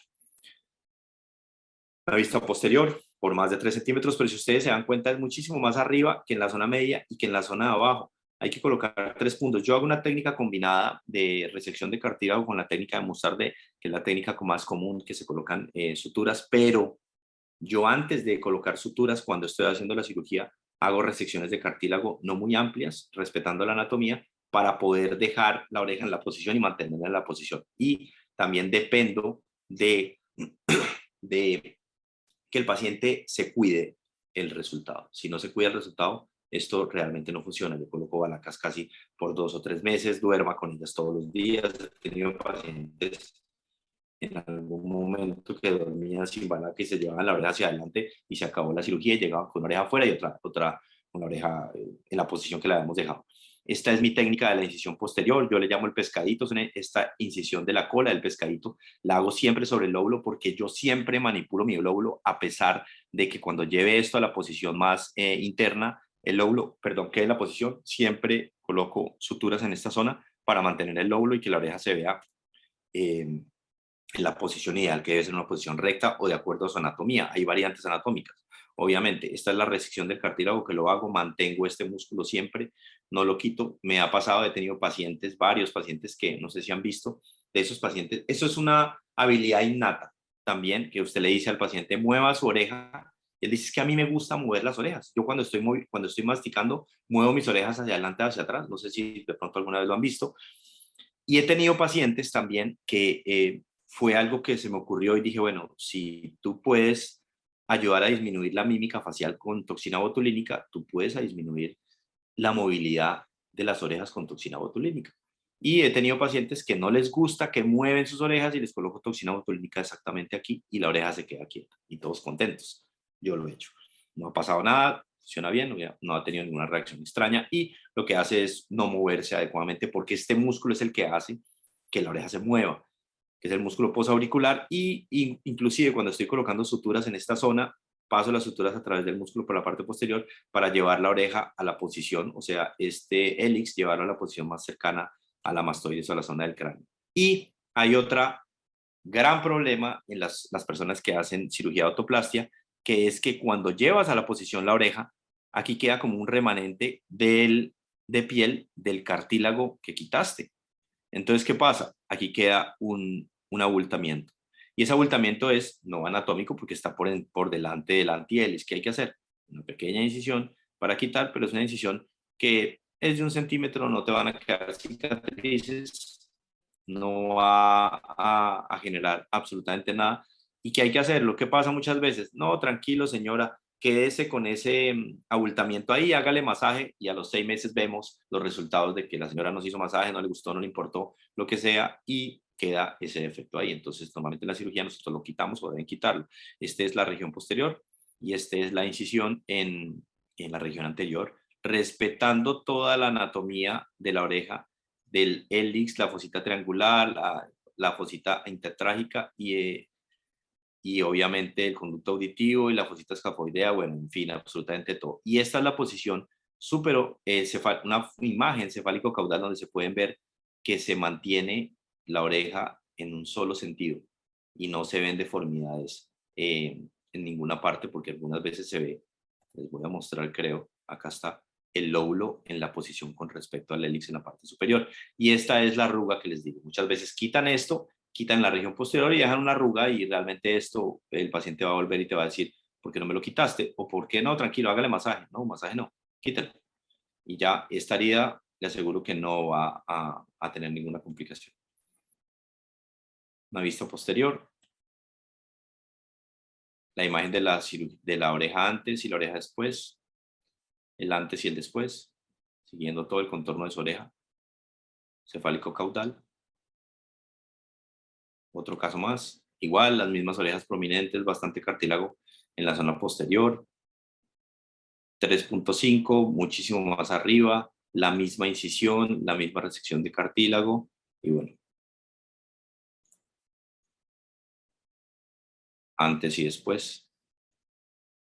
Otro caso más, igual, otra posición diferente de la oreja, no tenía tanto remanente de cartílago, pero vamos a llevar a la misma posición, las mismas incisiones. Esta incisión a mí me gusta mucho, antiguamente la hacía solamente curvilínea así, no dejaba mi pescadito acá y ese pescadito funciona súper, súper bien. ¿Qué pasa? Hay otra cosa que genera, que me comencé a dar cuenta yo, que cuando llevas la oreja a la posición, el antihélice algunas veces se pierde y se puede hacer cirugía de antihélice en la misma cirugía. Se colocan unas suturas, no tengo esas imágenes, se colocan unas suturas acá para formar el antihélice, pero por la región posterior. Y queda este remanente de tejido que tú puedes hacer una pequeña incisión acá, que hay pacientes que no les gusta, que le quedó muy afuera esta zona y se quita. Simplemente se hace una herida y se corta y se deja muchísimo más estético. Un antes y un después. Ahora, hay otra cosa que no es bonita, que es dejar las orejas. Yo, de cierta manera, sobrecorrijo un poco entrarla, pero lo que sucede es que si la metes mucho, el paciente de frente, normalmente una persona que está de frente se le tienen que ver sus orejas. Inclusive les coloco las bandas elásticas para cubrir las orejas, que sea intermitente. ¿Por qué? Porque hay gente que se la coloca, y la oreja queda tan metida que cuando tú la ves de frente no ves orejas. Entonces siempre se tienen que ver de manera de chiste los espejos del carro un poquito. Entonces tienes que ver un poquito la posición afuera de la oreja. No tanto, pero sí, esta es una oreja en toda su posición adecuada, sin lóbulos afuera o sin remanentes aquí superiores afuera, que ligeramente pasa, que muchas veces pasa. Un antes y un después. La autoplastia de reducción, ya vamos a acabar. Esta es una cirugía muy bonita, pero tiene bastante riesgo. Autoplastia de reducción se llama a las personas que tienen la oreja demasiado grande en los dos sentidos, tanto anteroposterior como cefálico caudal, por encima de 6.2 centímetros es una oreja normal. Este señor tenía 7 centímetros, es un ortopedista de la ciudad de Barranquilla y él le molestaba su nariz obviamente grande y sus orejas demasiado grandes y básicamente su motivo de consulta era, sí, yo tengo las orejas afuera, pero realmente a mí lo que me molesta es que la oreja es muy grande, necesito reducir el tamaño súpero o cefálico caudal. Esto es más complejo porque hay que soltar el hélix, cortar la oreja, vas a perder la vascularidad tanto anterior como posterior de cierta manera en la región superior y volver a acomodar el hélix, ya lo van a ver, para poder reducir casi 1 centímetro, dejarla más o menos en 6, es 1 centímetro. Esta era su forma, inclusive reduciendo esta zona, cuando cortamos acá básicamente lo que hace es separar esta zona, una incisión acá, ya tengo un video, y cortas esta zona así, disminuyes obviamente la fosita triangular y el antihelix, y en este caso tuvimos que realizar una cirugía del óvulo inclusive para que quedara muchísimo más pequeña. Este es el video, ahí se los voy a mostrar. Ese es lo que estamos pintando ahí, es toda la zona donde va a ser la herida, y esto se va hasta la mitad del hélix, bordeando todo el hélix interno, separándolo tanto anterior como posterior y llevándolo hasta la raíz interna de su hélix. Ahí está. Vamos hacia adentro totalmente. Ay, perdón, lo repito.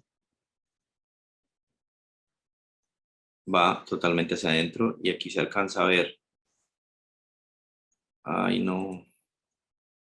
Bueno, acá se alcanza a ver otra herida que la voy a escribir acá, que es la separación del hélix en la zona anterior, y esta es la zona interna donde se separa completamente. Lo voy a colocar la última vez para que lo vean. Ahí voy.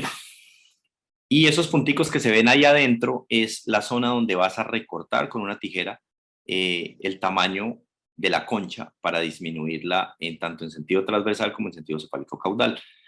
Y ahí está. Y esto es lo que pasa. Esto es lo que pasa. Soltamos. Entonces perdemos vascularidad anterior, inclusive tenemos que disecar la región posterior, y obviamente pierdes vascularidad anterior y posterior. Riesgos de necrosis, obviamente. Obviamente acá hay irrigación colateral tanto de las arterias posteriores como la arteria temporal superficial, pero igual estás perdiendo en la zona superior, inclusive acá se ve el remanente de cartílago del hélix que se tiene que cortar. Entonces esto genera más riesgo.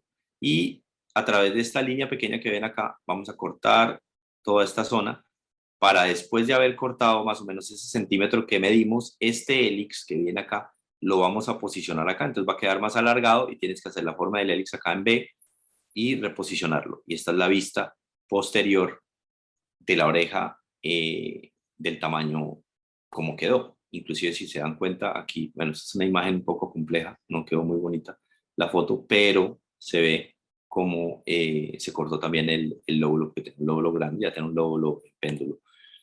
Otros tipos de cirugía reconstructiva del hélix, se ven estas microtias grado 1. Ahora estas son cirugías un poco más complejas también, porque hay que hacer injertos de cartílago de concha. Se hacen estas heridas en barril estallado donde se abre todo el hélix, se colocan injertos sobre esta zona, como lo ven acá, para ayudarle. Ahí esta es la zona de la herida en la región posterior y unos apósitos, pero normalmente algunas veces me ha pasado que estos apósitos se comienzan a perder tensión y esto vuelve a recaer. Entonces hay que hacer, perdón, un segundo tiempo quirúrgico. Y finalmente les voy a mostrar algo. Aquí escribí Marta, es con T. La doctora Marta, yo la conocí hace algunos años y me revolucionó y me cambió el concepto de esos niños que uno ve recién nacidos y que usted dice, no, este niño en algún momento lo va a tener que operar. La ortopedia en manejo de deformidades auriculares. Esto es un boom. Para mí esto ha sido, de hecho, el ortopedista que trabaja con nosotros, el ortodoncista ortopedista que trabaja con nosotros en el Hospital del Niño, comenzamos, ya tenemos como 6 casos de pacientes colocándole estos aparatos. Se tiene que hacer antes de los 8 meses. ¿Por qué? Porque son cartílagos inmaduros. Cartílagos que se dejan moldear muy bien, y si ustedes se dan cuenta en los niños recién nacidos el cartílago es fácil de manejar, es muy seguro, y obviamente se necesita una persona que sepa hacer los aparatos, que normalmente son los ortodoncistas, ortopedistas que le hacen a uno la aparatología para los niños con malformaciones como el labio paladar hendido, y pues ellos pueden hacer ese aparatico y se activa igual y funciona. Y obviamente es una nueva visión para el cirujano, porque el cirujano siempre se dedica y dice, no, este niño hay que operarlo, este niño lo va a hacer. Usted ya se va imaginando a los 7 años haciendo un injerto en el hélix, pues ya mirarán. Estos son las deformidades del hélix, se colocan estos aparaticos y se comienzan a conformar esos antihélix, esos hélix igualmente aquí, cómo se colocan. Y pues obviamente esto pasa de esto, son imágenes de ella, esto no son imágenes mías, le tengo que dar todo el crédito a esta doctora que trabaja en Estados Unidos y que hace un trabajo increíble, es colombiana, y bueno, yo creo que ustedes algunos la conocen.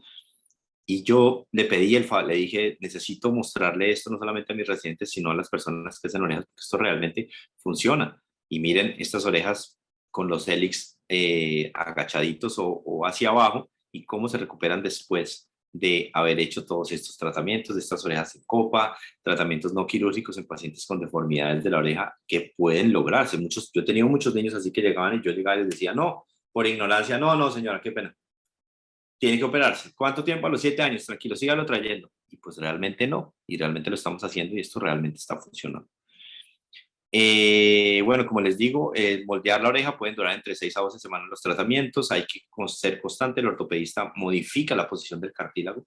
eh, y como son edades tan tempranas, antes de los 8 meses, pues obviamente el cartílago se va a dejar moldear y la deformidad se puede corregir. Y pues son niños que obviamente no van a necesitar cirugía.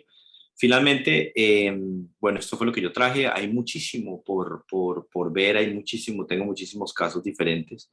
No quería traer, tengo una charla diferente de complicaciones, pero bueno, hay que mostrar también lo bonito, lo que se puede hacer con las orejas. Hay muchas cosas por hacer. Les agradezco mucho a la asociación porque pues yo hice parte, me invitaron en algún momento a ser parte de los fundadores. Al principio les voy a ser sincero, yo lo miraba muy lejos y bueno, Liliana y todo la cantidad de personas que hicieron parte de conformar esta asociación y que existan cirujanos que trabajan no solamente en Colombia, sino en diferentes partes, que nos hayan podido vincular a este hermoso proyecto, poder dar educación continuada a personas que quieran mostrar lo que uno hace y bueno, compartir experiencias con todos de diferentes especialidades. Yo creo en algún momento me sentía un poco agobiado porque decía que uno encuentra muchos sesgos entre las especialidades, pero encontrar estos espacios donde tú puedas compartir con diferentes especialidades, diferentes personas y no solamente puedas mostrar, sino aprender de otras grandes cirujanos cosas. Entonces, les agradezco mucho. Para mí es increíble mostrar lo que hago. Me hace muy feliz y bueno, esperar poder seguir en algún momento acompañándolos, compartir quirófano o lo que sea o experiencias. Muchas gracias a todos los que pudieron entrar a las conferencias, se tomaron casi una hora de su vida, que es muy valioso el tiempo, y poderme escuchar a este humilde servidor. Muchas gracias. Muchas gracias, doctor Iván, por compartir con nosotros su experiencia y su conocimiento con esta conferencia tan interesante, lo cual sin duda marca una gran diferencia en la atención de los pacientes, especialmente de los pacientes con anomalías craneofaciales y sus familias, como usted bien lo dijo. Vamos a dar entonces paso a las preguntas y a las intervenciones de los participantes. Y no sé si alguien tiene alguna pregunta por el chat. Bueno. La doctora Laura Pinzón nos dice, buenas noches, doctor, muchas gracias por su presentación. El injerto costal que toma usted debe tener algún tamaño o alguna característica particular. ¿Y qué tan frecuentemente se reconstruye el conducto auditivo? Pregunta. Eh, Laura, gracias por tu pregunta. Mira, realmente yo no te pudiera describir el tamaño, el grosor del cartílago. Eso depende de la edad del niño o de la edad de la persona. Normalmente nosotros tomamos sexta, séptima, octava y hasta novena cartílago costal cuando necesitamos o estamos frente a niños muy pequeños. Cuando tú operas, digamos, un niño de una persona de 15, 20 años, vas a encontrar suficiente cartílago, espesor suficiente para poder reconstruir una oreja. Entonces, pues no existe un tamaño normal, sino más bien lo que haces es tomar esas costillas para, dependiendo de la edad de las personas o lo que encuentres, pues lograr hacer una oreja completa, ¿no? Ahora, hay orejas que no son tan completas, que todavía no están tan mal formadas, entonces no tienes que tomar tanto cartílago. ¿Qué tan frecuente se reconstruye el cartílago? El conducto auditivo, mira, en Estados Unidos, cuando yo estaba con Brent, jamás vi a que él tuviera un equipo interdisciplinario, porque realmente tienes que tener un otorrino experto en atresia, donde puede hacer toda esa reconstrucción. Entonces él simplemente se dedicaba a hacer su reconstrucción con cartílago, que de cierta manera se comporta como una cirugía estética, por decirlo así. Y en China sí tuve pacientes que eran operados por otorrinos, pero también tuvimos malos resultados en cuanto nosotros hacíamos las orejas o ellos hacían el conducto, y hacer el conducto auditivo implica colocar colgajos, en fin, para poder pues hacer el agujero o el tubito del conducto auditivo, por decírtelo así. Y cuando tú colocabas la oreja, esos injertos se podían necrosar y bueno, tienes una complicación que es prácticamente perdíamos la oreja. Ahora, si han habido casos donde se hace. Y ahora más aún, ¿qué niños, la tasa de posibilidad de que mejores la audición en la literatura lo dice, que existe un 10 o un 20% que puedas hacerle al niño que tenga la posibilidad de hacerle el cartílago, la posibilidad de que escuche mejor? Entonces, muchas veces tú encuentras niños que tienen simplemente aparatos auditivos externos y pues no tienes la posibilidad del recurso humano, muchas veces de otorrinos, que se entrenen en esto y que lo hagan. Entonces, muchas veces simplemente dices, bueno, pues prefiero que el niño tenga no tenga su conducto auditivo y tenga su aparatico que lo va a hacer escuchar. Y bueno, y yo hago la parte de la oreja. Es así. Espero te haya respondido. Bueno, tenemos a Leonora Pimentel. Bien, ¿con alguna pregunta? Eh, Leonora,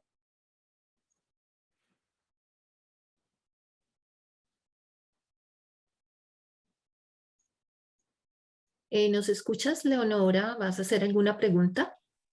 Sí, buenas noches. Buenas noches. Sigue. Felicitar al doctor Iván por su gran exponencia y sus grandes logros que ha tenido hasta la fecha. Mi pregunta va relacionada con la autoplastía.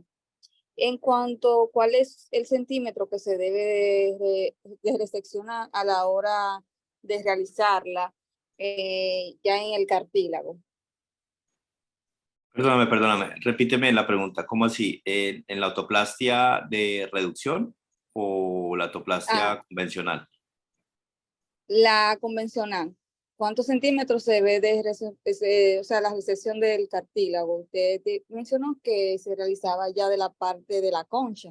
Ah, ok, sí, ya te entendí. Mira, normalmente yo trato de dejar la porción de la concha. Tampoco te pudiera decir, más o menos es 1 centímetro, pero también depende de la cantidad de concha que encuentres. Es decir, hay conchas muy amplias donde tú te puedas extender. ¿Cuáles son mis bordes de reparos anatómicos que yo tengo? Primero, el borde más interno del antihelix, que debo respetar el antihelix en esa zona, porque si no respetas el antihelix, lo vas a cortar y vas a tener un defecto de que cuando lleves la oreja a la posición, tu antihelix no va a existir. Ahora, yo normalmente creo que no sé si, bueno, no me puedo volver, pero ahí yo coloco, cuando yo voy a pintar la zona donde voy a recortar el antihelix, coloco unas agujas que pasan de sentido antero-posterior. De pronto, si me pudiera devolver, te lo pudiera, eh, te lo pudiera pintar en una imagen en un momentico rápido lo hago y te muestro que esa imagen no la puse y es bastante importante, es buena idea aclarártelo. Miremoslo en esta imagen. Esta es la porción que tú dices, voy a quitar esto. Normalmente uno hace esta más o menos 1 centímetro y aquí este remanente va a ser esta imagen que tú ves acá, un corazón. Realmente yo le digo es un corazón, porque tú mantienes este cartílago, este músculo, mantiene esto como un tabique acá, entonces se forma así. ¿Qué pasa? ¿De dónde a dónde vas? Esta línea que tú ves acá, yo pinté que no se los dije, esta línea es el reparo anatómico más inferior del hélix, donde yo debo comenzar a mantener, o sea, la porción donde termina o ya muere, por decirlo así, el antihélix. ¿Qué pasa ahí? Ahí yo paso unas agujas que vienen de acá hacia atrás, 2 agujitas de insulina. Cuando yo voy a cortar acá, cuando yo voy a cortar acá en esta zona, la agujita está acá puesta y la otra agujita está acá puesta. ¿Qué pasa? Eso me dice el reparo anatómico que yo tengo, tanto superior como inferior, para yo poder cortar respetando este antihelix, ¿sí me entiendes? Entonces una agujita está acá y otra está arriba. Y me da como un reparo para retirar esta zona. No te puedo decir cuántos centímetros porque hay niños o personas que tienen demasiado cartílago en la concha y pudieras tú, cuando los cirujanos que hacen narices retiran cartílago de la concha, pueden retirar hasta casi toda esta zona hacia o antes de llegar al conducto para lo que necesitan suficiente para hacer la reconstrucción de las alas nasales. Nosotros lo que hacemos aquí quitar es una porción más o menos de 1 centímetro, pero siempre debes respetar la porción más inferior del antihélix y la porción más anterior del conducto auditivo para que no dejes un defecto. Y otra cosa más aún, cuando yo hago esto, quito esto, ya la oreja pierde tensión, o sea, ya tú la ves que se soltó completamente, pero yo sin embargo coloco un punto de sutura acá, otro acá, y uno de estos dos, porque si no te va a quedar un defecto también acá, se te va a ver muy feo. Y cuando unes estos dos, es cuando vas a ver esa redundancia de piel en esta zona. Espero lo hayas entendido. Gracias, doctor. Bueno, Joan Mercedes por el chat nos dice, buenas noches, doctor Towers. ¿Aún utiliza el pegamento para mantener el vacío de los drenes? El cianoacrilato, Sí, cianoacrilato, sí. sí, yo todavía lo utilizo. Realmente, lo que yo te decía, hay veces si no tengo el cianoacrilato, lo que hago es el famoso Dermabón, sino lo que hago es inclusive utilizar el normal que es el supercril, o en México se llama la cola loca. ¿Por qué? Porque realmente cuando tú haces la cirugía reconstructiva de la oreja y comienzas a suturar, van a quedar unos espacios entre sutura y sutura, y hay veces pasa que cuando tú colocas los drenes, les hace presión negativa y suena como si se hubiera pinchado una llanta. Entonces, básicamente el sonido es así, como si estuviera saliendo aire. Entonces, ¿qué hace uno? Coloca el cianoaquilato a través de toda la herida y es como que tapona más la presión, ¡pum!, se tapa. ¿Qué le va a pasar a la piel? Absolutamente nada. Con los dos se pudiera pensar que porque el supercril o el cola loca no es un material médico, no funciona. No es un material médico, perdón, no funciona. Funciona súper bien. Y la piel no hace ninguna reacción, solamente te hace una costra demasiado gruesa que con el tiempo se comienza a caer y tú comienzas a soltar la sutura más o menos 8 o 10 días, pero funciona súper bien. Bueno, el doctor Edison Quintero levantó la mano. Adelante, doctor. Buenas noches, doctor Torres. Primero felicitarlo por esa maravillosa charla y mostrarnos esa maravillosa experiencia que tiene ya en la reconstrucción de la oreja, que usted mismo decía que es de las cirugías más complejas. Evidentemente es de Gracias. las cirugías más complejas, ¿cierto? Sí, Eh, señor. y solamente, pues, dos preguntitas. Eh, Cuando usted dice que a uno, cuando se le pierde esa presión negativa, le queda como un bultoso, yo le tengo otro término, yo le digo que me queda como una empanada y ya se perdió todo lo que uno hizo ahí. Sí, Entonces, doctor. es el problema que nosotros tenemos para que las mamás o el papá maneje esa presión negativa. Yo entiendo que Sí, usted deja esa presión negativa fija o la sí, cambia o la está cambiando porque nosotros ponemos jeringas de 5 o 10 milímetros para que las estén cambiando y estén ejerciendo la presión negativa continua. O usted sí. deja esa presión fija por todos los días, 7, 10 días. Doctor, gracias. Mire, a mí me ha pasado con esto, el tema de los drenes, muchas cosas. Yo, inclusive, alguna vez me tocó dejar un paciente conectado a una presión de un succionador, porque en cirugía duré 3 horas y no succionaba. Pero bueno, digamos, ese fue un caso.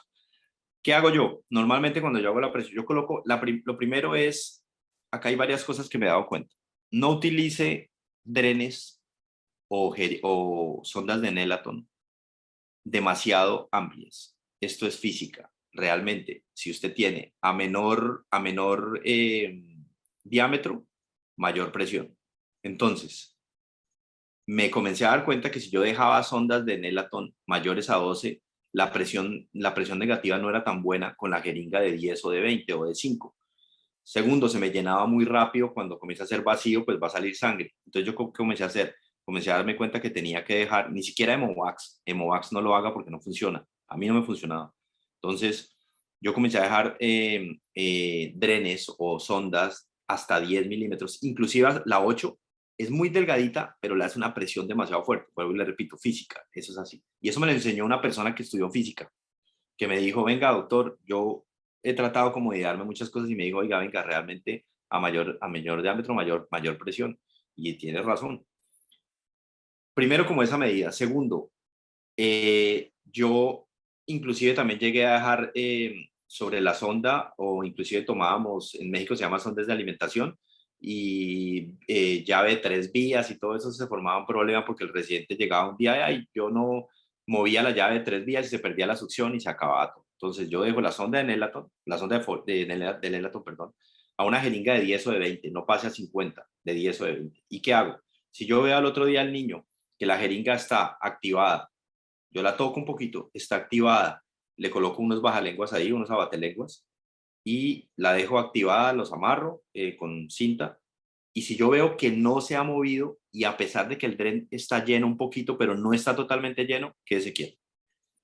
No haga absolutamente nada, déjela 1 o 2 días con la sangre ahí, no pasa nada. Si ya veo que al otro día encuentro, por eso coloco 2 drenes, porque si me falla uno, el otro me está funcionando perfectamente. Y muchas veces me pasa que el dren más anterior, que está en la zona de la concha, falla.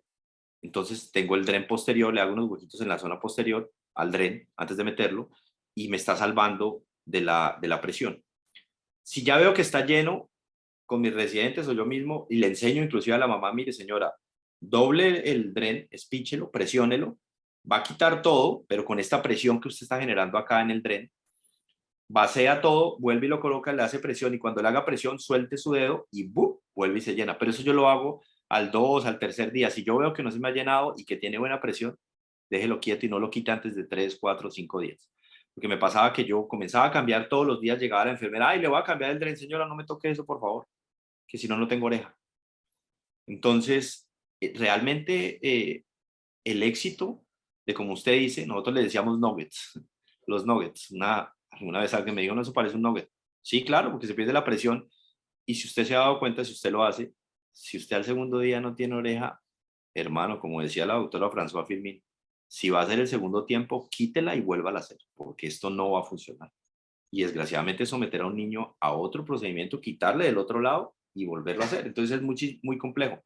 Yo lo que hago es, yo dejé de utilizar Hemovax, dejé de utilizar llave de 3 vías, porque nosotros hicimos absolutamente de todos los drenes pequeños, las sondas de Nelaton, perdón, de 8 a 10, con jeringas de 10 a 20 no más, que el residente no los toque el primer día, o el cirujano déjelos quietos, el segundo día también todo quieto, y si uno va viendo que no lo toca, al tercer, cuarto, quinto día, pum, sáquelo todo.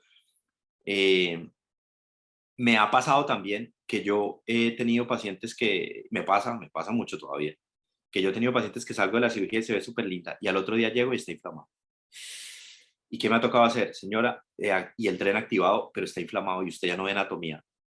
Comienza a hacer masaje a través de la forma que usted la alcanza a ver, con un poquito de vaselina, y comienza a salir, y usted comienza a ver que el dren comienza a chupar, y todos los días la señora haciéndole la formita del antiel y la formita del hélice, y comienza a bajar, a bajar, a bajar, hasta que baja. Pero si usted le llega a quitar esa presión negativa, no tiene oreja.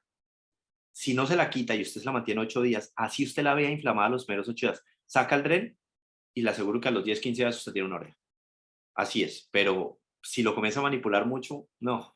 Yo me echaba la bendición, y cada vez que las veo, a veces al segundo día inflamadas, digo, no, esto se complicó. Pero si tengo dren en buena succión, no, quieto, espérese, espérese, espérese.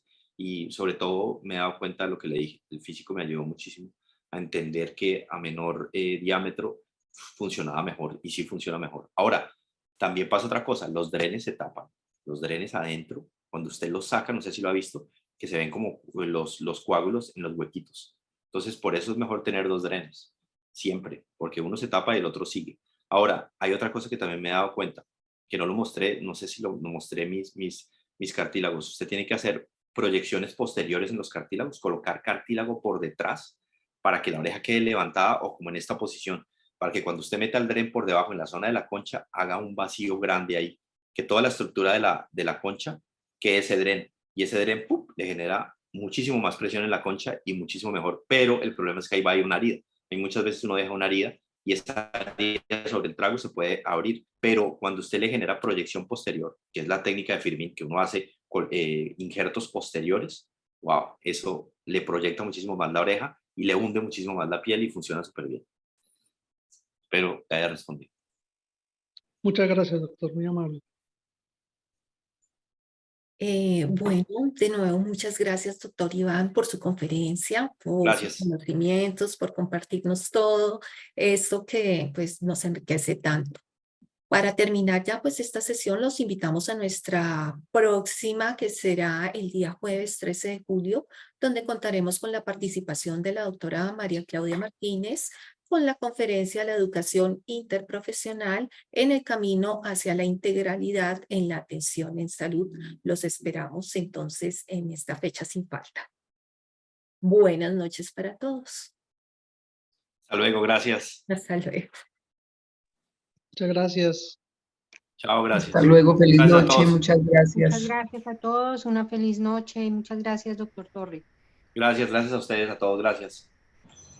Gracias. Saludos, doctor, muchas gracias. Gracias, Liliana. Gracias. Gracias a ti por la oportunidad. Chao.